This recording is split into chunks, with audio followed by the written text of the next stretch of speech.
15 साल की छोटी सी उम्र में लोगों को अपना दीवाना बनाया, अपनी एक्टिंग का लोहा मनवाया और बहुत से अवार्ड हासिल किए। जी हाँ जनाब, AKS वर्ल्ड में आपका स्वागत है। और आज हम बात कर रहे हैं बाल कलाकार के रूप में ही अपना जलवा बिखेरने वाली 80 के दशक की मशहूर अदाकारा पद्मिनी कोल्हापुरे की। तो इनका जन्म 1 नवंबर 1965 को महाराष्ट्रियन परिवार में हुआ था। इनके पिता बद्रीनाथ कोल्हापुरी शास्त्रीय संगीत के गायक थे। इनकी माता एक एयरलाइंस में नौकरी करती थी। पद्मिनी के परिवार का संबंध लता मंगेशकर के पिता दीनानाथ मंगेशकर से भी था गाइज। पद्मिनी को संगीत का बहुत शौक था। वह एक सिंगर बनना चाहती थी क्योंकि उनके पिता भी शास्त्रीय संगीत के गायक थे और लता जी से उनके पारिवारिक रिश्ते थे। तो जाहिर सी बात है कि पद्मिनी के आसपास का माहौल संगीतमय रहा होगा, जिस कारण से उन्हें भी गायिका बनना था। पद्मिनी कोल्हापुरी ने छोटी सी उम्र में ही कई फिल्मों के लिए गाना गाया। पद्मिनी ने 14 साल की उम्र में फिल्म यादों की बारात के लिए गाना गाया था गाइज। और फिल्मों में कैसे वो आई तो इसके बारे में भी थोड़ा जान लेते हैं। फिल्मों में पद्मिनी का अचानक ही आना हुआ था। वह एक्टर नहीं बनना चाहती थी, लेकिन किस्मत को कुछ और ही मंजूर था। पद्मिनी कोल्हापुरी गायिका बनना चाहती थी, लेकिन वह एक्टर बन गई। फिल्म सत्यम शिवम सुंदरम के लिए उन्हें बाल कलाकार के रूप में काम करने का ऑफर आया था और पद्मिनी ने उत्सुकता बस कहाँ कह दिया था, जिस वजह से वह एक्टिंग की ओर खिंची चली गई और एक एक्टर बन गई। 1978 में आई फिल्म सत्यम शिवम सुंदरम में पद्मिनी ने बाल कलाकार के रूप में अपनी पहचान बनाई और उनकी यह पहली फिल्म थी गाइस।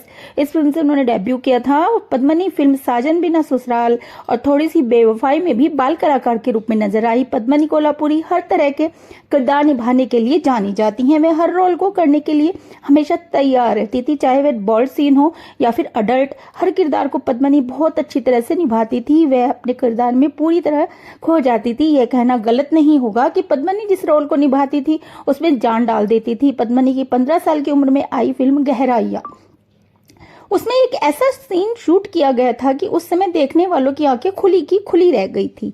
यह एक अडल्ट सीन था। इस सीन को लेकर चारों तरफ पद्मिनी की खूब आलोचना हुई, लेकिन इस आलोचना से पद्मिनी को नुकसान की जगह फायदा ही हुआ।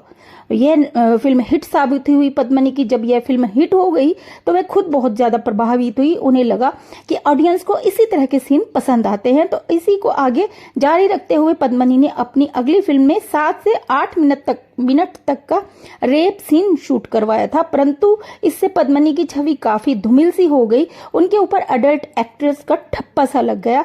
यह फिल्म थी इंसाफ का तराजू। हालांकि इस फिल्म के लिए उन्हें बेस्ट सपोर्टिंग एक्टर का अवार्ड जरूर मिला था। पद्मिनी दिखती तो बहुत ज्यादा मासूम थी, पर सीन बहुत ही ज्यादा बोल्ड देती थी। जब चारों तरफ पद्मिनी को अडल्ट एक्टर्स कहा जाने लगा तो पद्मिनी को बहुत बुरा लगा। उन्हें समझ भी आ गया कि अगर ऐसे ही सीन देती रही तो फिल्म इंडस्ट्री में पहचान बनाना तो दूर की बात, यहाँ ज्यादा दिन टिक भी नहीं पाऊंगी।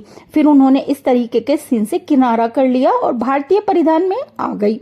पद्मिनी का अडल्ट सीन वाला ठप्पा अभी तक पूरी तरह से मिटा नहीं था कि अचानक उन्होंने कुछ ऐसा किया जिससे कि देश ने उन्हें, बल्कि विदेश में भी उन्हें आलोचना का सामना करना पड़ा गाइस। बात 1980 की है, जब ब्रिटेन के राजकुमार चार्ल्स भारत घूमने के लिए आए थे। चार्ल्स भारत की हर वो चीज देखना चाहते थे जिसके लिए भारत जाना जाता है, जिसमें से एक फिल्म इंडस्ट्री भी है गाइस। उन्हें शूटिंग के सेट पर ले जाया गया। सेट पर फिल्म आहिस्ता आहिस्ता की शूटिंग हो रही थी। इस फिल्म की हीरोइन थी पद्मिनी कोल्हापुरी। जब शूटिंग खत्म हुई तो पद्मिनी को बहुत ज्यादा उत्सुकता हुई चार्ल्स से मिलने की और वह उनसे मिलने गई। प्रिंस चार्ल्स ने स्वागत के लिए अभिनेत्री शशिकला ने आरती की थाली सजाई थी और फूलों की माला जो चार्ल्स को पहनाने के लिए रखी हुई थी। पद्मिनी ने शशिकला से कहा, आप प्रिंस चार्ल्स का तिलक कर दीजिए और मैं उन्हें माला पहना दूंगी। शशिकला ने कहा ठीक है। फिर जब प्रिंस चार्ल्स स्टेज पर आए तो शशिकला ने उन्हें तिलक कर उनकी आरती उतारी और पद्मिनी ने उन्हें माला पहनाकर उनके गाल में किस कर दिया। ये बात आजकल तो आम है, पर उस समय ये बहुत ही बड़ी बात थी। इसके लिए पद्मिनी की काफी आलोचना हुई। आलोचना भारत में ही नहीं बल्कि ब्रिटेन की मीडिया ने भी पद्मिनी के बारे में बहुत कुछ छापा था। भारतीय मीडिया ने तो यहाँ तक कह दिया था कि उस समय प्रिंस चार्ल्स शादीशुदा नहीं थे, इसलिए पद्मिनी ने उन्हें अपनी ओर अट्रैक्ट करने के लिए उन्हें किस किया था ताकि प्रिंस चार्ल्स उन्हें डेट करने लगे। इस तरह की आलोचना से पद्मिनी को काफी दुख पहुंचा था। उन्होंने एक बार मीडिया में इंटरव्यू दिया और बताया कि मेरा इरादा कुछ गलत नहीं था, मैंने तो बस एक ऐसे ही अपनी खुशी का इजहार करने के लिए उन्हें किस किया था, परंतु मीडिया ने इसे गलत तरीके से पेश किया और मेरी इमेज को खराब करने की कोशिश की थी। एक बार पद्मिनी किसी काम से ब्रिटेन गई थी तो वहां पर एक ऑफिसर ने उनसे सवाल किया कि आप वही हैं जिन्होंने प्रिंस चार्ल्स को किस किया था। कुछ समय तक पद्मिनी फिल्मी पर्दे से दूर रही। फिर 2 साल के अंतराल के बाद पद्मिनी ने एक्टर ऋषि कपूर के साथ फिल्म प्रेम रोग में काम किया।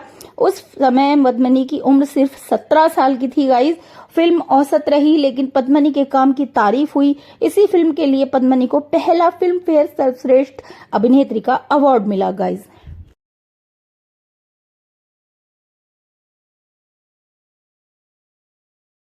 और जैसे जैसे पद्मिनी की उम्र बढ़ रही थी उनके अंदर गंभीरता आती जा रही थी और काफी समझदार भी हो गई थी। उन्होंने अब फिल्मों में गंभीर रोल करना भी स्टार्ट कर दिया था गाइस। समय के साथ साथ पद्मिनी अब अपने करियर में बहुत ज्यादा ध्यान देने लगी थी। वह हर हाल में शूटिंग में जाया करती थी, चाहे उनकी तबीयत ही क्यों ना खराब हो। पद्मिनी घर में बैठना पसंद नहीं करती थी। मिथुन चक्रवर्ती के साथ पद्मिनी की जोड़ी काफी पसंद की गई। दोनों ने साथ में कई हिट फिल्में दी है। फिल्म राम तेरी गंगा मैली के लिए पहले पद्मिनी को ऑफर दिया गया था लेकिन पद्मिनी ने मना कर दिया था क्योंकि उसमें बोल्ड सीन था गाइस। और पद्मिनी पहले ही बोल्ड सीन करके काफी आलोचना का सामना कर चुकी थी। फिर से वह अब आलोचकों की नजर में नहीं आना चाहती थी। पद्मिनी के ऑफर ठुकराने के बाद ही इस रोल को मंदाकिनी ने निभाया था। पद्मिनी कोल्हापुरी ने निर्माता निर्देशक प्रदीप शर्मा से शादी की है और बाद में फिल्मों से दूरी बना ली। आपको बता दें प्रदीप शर्मा वो ही हैं जिन्होंने फिल्म गदर और गदर 2 दोनों बनाई है गाइस। तो इससे तो आपको अंदाजा लग गया होगा कि पद्मिनी ने जो भी लिया है अपने जीवन के फैसला किया है बिल्कुल सही किया है, क्योंकि उनकी मूवी कितनी बड़ी हिट भी रही और बिल्कुल रियलिटी को वो दिखाते हैं गाइस, देश प्रेमी भी हैं। और तो गाइस जब इनकी शादी हुई तो उसके बाद इन्होंने फिल्मों को थोड़ा दूरी बना ली उनसे और उनका बेटा हुआ प्रियांश और प्रियांश को जन्म दिया, उसके लालन पोषण में लग गई। जब प्रियांश थोड़ा बड़ा हो गया तो पद्मिनी ने दोबारा फिल्मों में एंट्री मारी, film Sautan the power of women और बोलो राम से। लेकिन पद्मिनी पहले की तरह सफल ना हो सकी। इस समय पद्मिनी मराठी फिल्मों में सपोर्टिंग रोल निभाती हैं गाइस। और आपसे बात करें कि इनके रिलेशन किससे हैं तो वर्तमान की लोकप्रिय एक्ट्रेस श्रद्धा कपूर की मौसी हैं पद्मिनी कोल्हापुरी, और पद्मिनी कोल्हापुरी के जीजा जो हैं खलनायक शक्ति कपूर है और लता मंगेशकर पद्मिनी कोल्हापुरी की चचेरी बुआ लगती हैं गाइस। और बात करें इनके अवार्ड्स की तो फिल्म प्रेम रोग के लिए 1983 में पद्मिनी कोल्हापुरी को film fair best actress award दिया गया था। फिल्म इंसाफ का तराजू में 1981 के समय उन्हें फिल्म का बेस्ट सपोर्टिंग एक्ट्रेस का अवार्ड भी मिला था गाइस। और फिल्म आहिस्ता आहिस्ता के लिए उन्हें 1982 में फिल्म फेयर का स्पेशल परफॉर्मेंस अवार्ड मिला था। फिल्म प्यार झुकता नहीं के लिए 1986 के लिए उन्हें फिल्म नॉमिनेटेड किया गया था और 2006 में उन्हें मराठी फिल्म चिमनी पखरे के लिए स्क्रीन बेस्ट एक्ट्रेस अवार्ड से सम्मानित किया गया था गाइस। और बात करें उनकी फिल्मों की तो एक खिलाड़ी, वोमन पत्ते, इश्क इश्क इश्क, जिंदगी, ड्रीम गर्ल, साजन बिना सुहागन, सत्यम शिवम सुंदरम, हमारा संसार, थोड़ी सी बेवफाई, गहराई,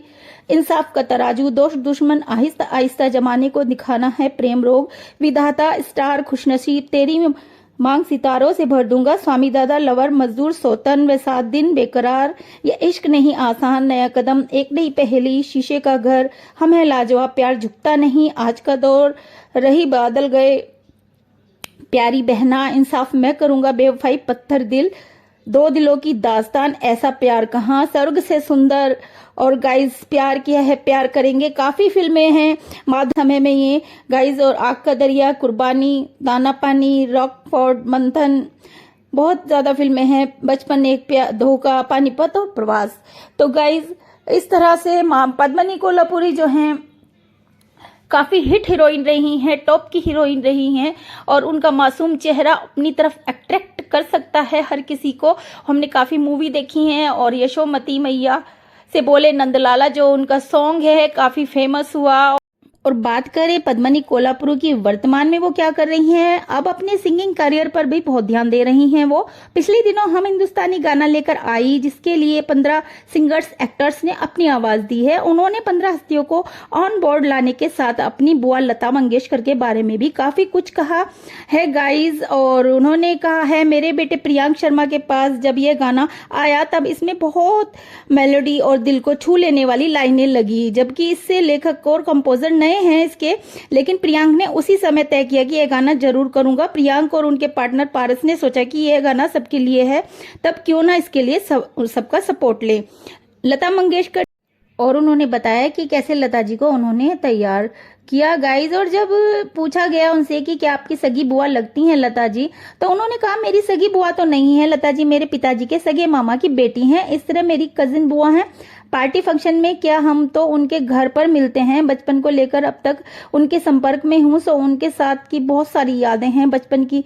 लता तो गाइज हमने आपको बताया कि इस समय वो क्या कर रही हैं, सिंगिंग में ध्यान दे रही हैं और जो नए सिंगर हैं उनको साथ लेकर काम कर रही थी कुछ वर्ष पहले। तो अब फिलहाल वो क्या कर रही हैं इसका भी नहीं पता, मराठी में सपोर्टिंग रोल कर रही हैं, ये हमने पढ़ा जरूर है गाइस। तो इस प्रकार से हमने देखा कि पद्मिनी कोल्हापुरे ने बचपन में किस प्रकार के रोल किए, फिर बड़े होकर जब गलतियां की तो उन्हें सुधारा भी। तो गाइस वो बिल्कुल परफेक्ट हैं और आज हमने उनके बारे में बात की। तो इस वीडियो को यहीं पर एंड करती हूँ और लेती हूँ आपसे विदा नई वीडियो के साथ। फिर नए कलाकार के बारे में आपसे जानकारी दूंगी या फिर कुछ और मैटर पर। तो गाइज अगर वीडियो अच्छा लगे तो लाइक शेयर करिए और चैनल पर अगर नए हैं आप तो चैनल को सब्सक्राइब जरूर करिएगा। धन्यवाद।